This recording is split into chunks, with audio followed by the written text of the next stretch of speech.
No gi for all styles and what that actually entails and means. So a lot of people have pointed out that when I say no gi, they're immediately thinking Brazilian Jiu-Jitsu no gi. As I mentioned in another clip, BJJ no gi does look to me a hell of a lot like catch wrestling. Without pins, just throwing it out there. So they immediately think that when I say no gi, I mean you've got to be doing it in shorts and a rash guard. Not at all. No gi just simply means take your martial art, take your style, take your system, and put it in something else. So if you're teaching karate, as an example, and you're saying, well, we do this for self-defense. This is for self-defense. It's not just the art. It's not just the exercise. We're doing this for self-defense. If somebody should attack us on the street, we can do all this and we'll be safe. So do it in no gi. So rather than wearing your gi, do it in, wellies, jeans, a big winter coat, big ski gloves, carrying your shopping. Yeah. No gi judo. I've gone over this before, but it's worth going over again. Doesn't necessarily mean shorts and a rash guard. No gi judo can be, what if you're at the beach or a swimming pool and you go to take a rip on someone and they haven't got any handles? They haven't got the jacket for you to grab a hold of, so you've got to use body locks. Boxing as well, no gi boxing.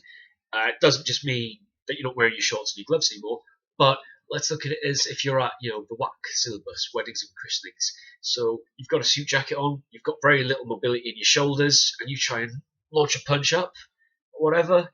Have you got the mobility to do that? Judo throws totally out of the question if you're in a suit jacket, because you haven't got the movement, you haven't got the range. If you're a kicker, do it out of your no gi kicking isn't shorts and a rash guard. No gi kicking is wear a suit, wear dress shoes, wear trainers and jeans that don't give you the range of movement on your hips. Don't give you the range of movement on your knees. You can't lift your knee up to chamber the kick if that's how you kick. You haven't got the range of movement in your hips to open your hips out like a Thai kick should be done. Just things like this. So it's not necessarily, when I say no gi all styles, I'm not suggesting simply do it in board shorts or a rash guard. I'm suggesting try it in different things. Just in your day-to-day life, if you've got 2 minutes while the kettle's boiling, walk very slowly through some of your favourite techniques. And I say go slowly because if you're doing this in your regular day-to-day clothing, just see how well you can actually do this. For women, I would suggest, and I don't mean to be downer here or anything, but women more often than not are going to have the problem with footwear. Regardless for men, if it's trainers, boots, shoes, we've pretty much got a flat sort of surface that we're standing on with our feet. With women, you've got heels, and it's heels of different sizes. It's heels that are so big that there's a bit under the toe as well. You've got all this stuff to think about. So just, no-gi or styles for women, I would suggest are how tight is your skirt? How tight is the dress? Does it give you the range of movement? How well is your footwear going to hold up to attempting that move for real? We tend to get into a habit of, on a flat, smooth mat, we're bare feet, we're in clothing that allows the full range of motion to do all this stuff, we're good. As soon as we run into something real, body mechanics and muscle memory take over, we try something, the clothing doesn't allow us to do it, and we become a cropper.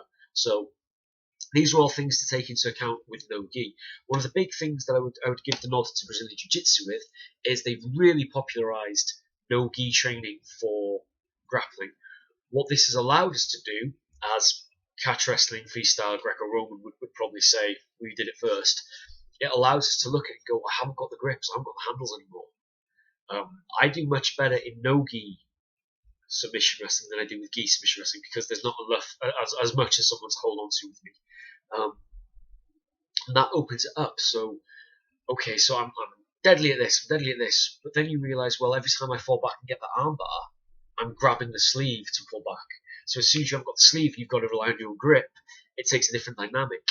If we can look at that and open our mind up to every eventuality, that's a good thing. That's a thing that we need to address and look at.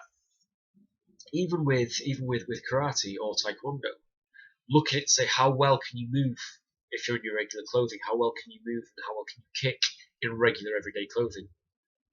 So when I say no gi, I do mean train it without your gi on.